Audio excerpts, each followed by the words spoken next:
존경하는 시민 여러분, 그리고 제27회 보령머드 축제와 제16회 전국해양 스포츠 제전 등 보령시를 대표하는 글로벌 축제와 행사의 성공적인 개최를 위해 노고가 많으신 김동일 시장님을 비롯한 공무원 여러분, 동료 의원 여러분 반갑습니다.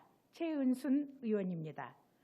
저는 오늘 대한민국을 넘어 글로벌 관광지로 알려진 대천 해수욕장에 2023년 12월 전역한 대천함을 유치하여 관광자원으로 활용하는 방안을 제안하고자 합니다. 대천함은 포항급 초계함 18번째 함정으로 1989년 해양 수호 임무를 부여받고 취역했던 해군 초계함입니다. 35년간 서해와 남해 바다를 누비며 국가와 국민의 생명을 지키는 철통 방어 임무를 완수하고 현재 전역을 명받은 상태입니다. 여러분, 국가 방위를 수호하는 대천함 같은 군함의 이름이 어떻게 붙여지는지 아십니까? 우리나라 해군은 군함의 한 명을 광역시, 도, 특별시, 도청 소재지, 시 단위, 중소도시 등의 지명으로 정합니다. 국민이 군함에 대한 애착을 느낄 수 있도록 지역과 연결하여 명명하고 있습니다. 대천함은 바로 보령시 옛 지명으로 이름을 붙인 군함입니다. 이런 이유로 우리 시와는 특별한 인연으로 발전하게 됐습니다.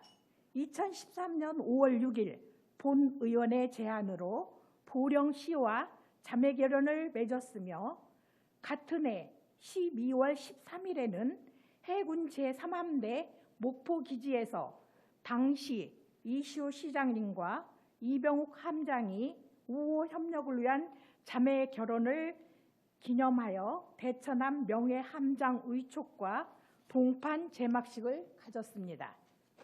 특히 당시 자매 결혼 협약서를 눈여겨보면 대천함이 취역하면 보령시에 함상공원을 조성하기로 약속한 내역이 담겨 있습니다. 이제 보령시가 이 아름다운 약속을 지킬 때가 됐습니다. 대천함은 현역 배치 기간 만료에 따라 전역 후 예비역 함정으로 분리되어 해군 제8 전투훈련단 훈련함으로 사용하거나 긴급 상황에선 재취역을 하게 되는데 당분간 해군 제8 전투훈련단에서 관리할 예정입니다. 그러나 우방국에 양도될 가능성도 배제할 수 없습니다.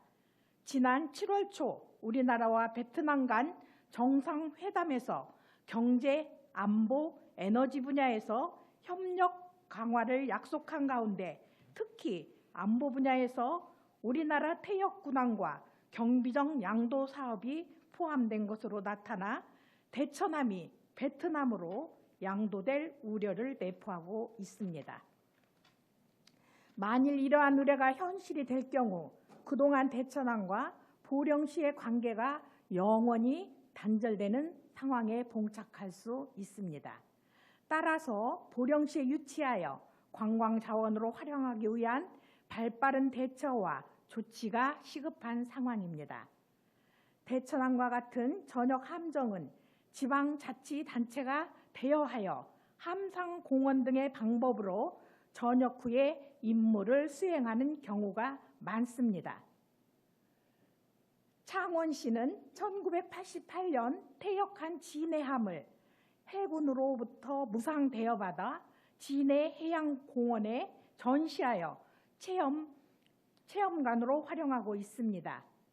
또 평택시는 평택함을 대여받아 평택해양안전체험관으로 활용하고 있고 포항함은 포항시가 동빈내양에 전시하여 함선 박물관으로 리모델링한 후 관광객들에게 안보 교육의 장으로 활용하고 있습니다.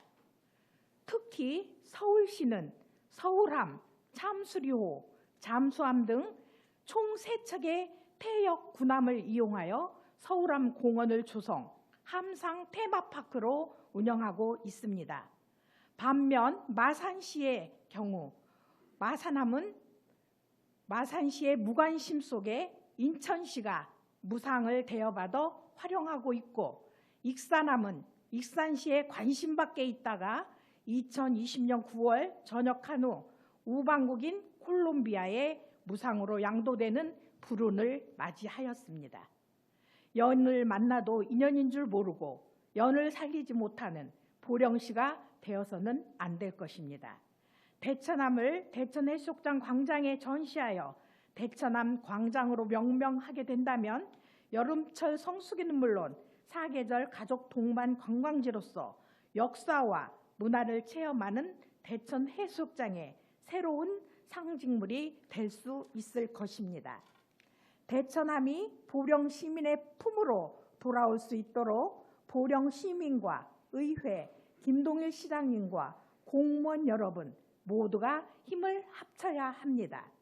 대천함 유치 방법과 활용 방안 마련을 시급히 촉구하며 이상으로 5분 발언을 마치겠습니다. 경청해 주셔서 감사합니다.